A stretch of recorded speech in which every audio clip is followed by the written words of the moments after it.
Revelation 21. All things made new.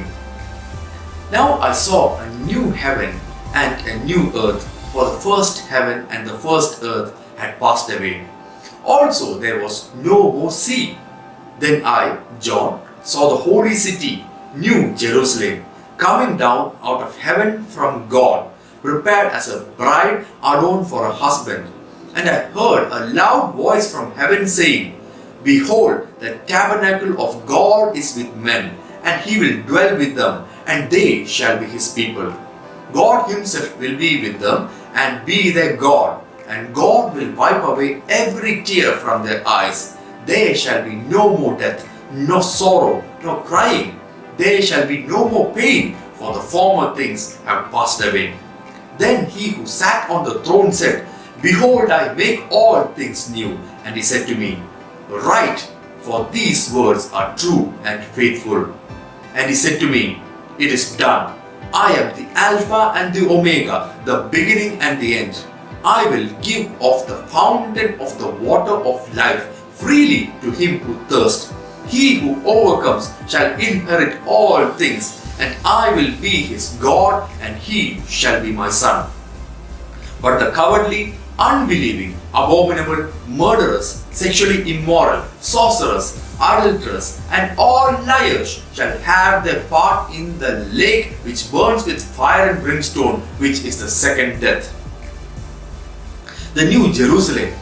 Then one of the seven angels who had the seven bowls filled with the seven last plagues came to me and talked with me, saying, Come, I will show you the bride, the Lamb's wife.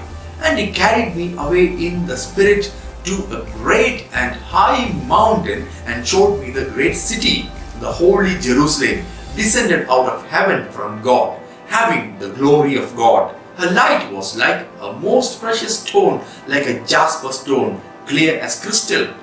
Also she had a great and high wall with 12 gates, and 12 angels at the gates, and names written on them, which are the names of the 12 tribes of the children of Israel. 3 gates on the east, 3 gates on the north, 3 gates on the south, and 3 gates on the west. Now the wall of the city had 12 foundations, and on them were the names of the 12 apostles of the Lamb. And he who talked with me had a gold reed to measure the city, its gates and its wall. The city is laid out as a square. Its length is as great as its breadth. And he measured the city with the reed, 12,000 furlongs. Its length, breadth, and height are equal. Then he measured its wall, 144 cubits, according to the measure of a man, that is, of an angel.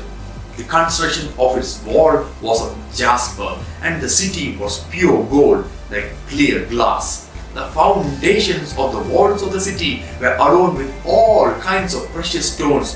The first foundation was jasper, the second sapphire, the third chalcedony, the fourth emerald, the fifth sardonyx, the sixth sardius, the seventh chrysolite, the eighth beryl, the ninth topaz, the 10th chrysoprase, the 11th jacinth, and the 12th amethyst. The 12 gates were 12 pearls. Each individual gate was of one pearl, and the street of the city was pure gold, like transparent glass. The glory of the New Jerusalem. But I saw no temple in it, for the Lord God Almighty and the Lamb are its temple.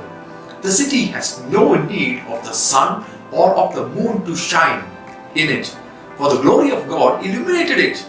The Lamb is its light, and the nations of those who are saved shall walk in its light, and the King of the earth bring their glory and honor into it. Its gates shall not be shut at all by day. There shall be no night there. And they shall bring the glory and the honor of the nations into it. But there shall by no means enter it anything that defiles or causes an abomination or a lie, but only those who are written in the Lamb's book of life.